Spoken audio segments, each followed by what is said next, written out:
L'esprit de ce petit jeu, c'est de vous poser des questions l'un sur l'autre. Première question, vous allez devoir marquer le nom de l'un ou l'autre. Quel est selon vous celui de vous deux qui est le plus acharné dans le travail, dans l'entraînement? Faut voir comment on le comprend. Parce que ça peut être les deux.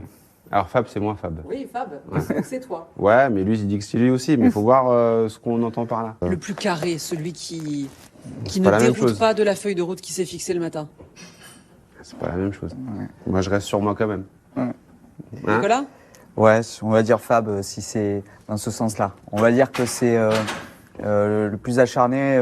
Je pense que sur la feuille de route qui s'est fixée, Fab ne dérogera pas jusqu'au jeu, jusqu'à la finale même. Donc voilà. Là, je vais vous demander de marquer un lieu, le lieu où a eu lieu votre plus beau souvenir tous les deux. Ensemble.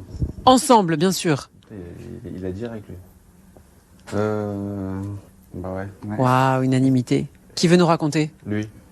Nicolas? Bon, c'était nos premiers jeux, donc voilà, je pense que c'est un grand souvenir pour nous déjà parce que c'était nos premiers jeux et en plus on a réussi à ramener médaille tous les deux lors de ces premiers jeux. Donc je pense que c'est là aussi qu'on a appris à mieux se connaître. Donc voilà, je pense que c'est pour ça.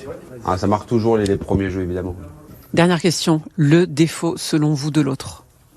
C'est compliqué ça. Ouais, c'est compliqué. Ouais. Je l'ai gardé pour la fin, c'est pour ça que c'est la dernière. Ça passe à la télé quand même. C'est dur de trouver un défaut? Bon alors, qu'est-ce que tu nous as trouvé? Il s'est économisé.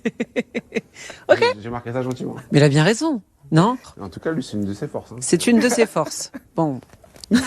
J'ai marqué ça gentiment. Allez, Nicolas?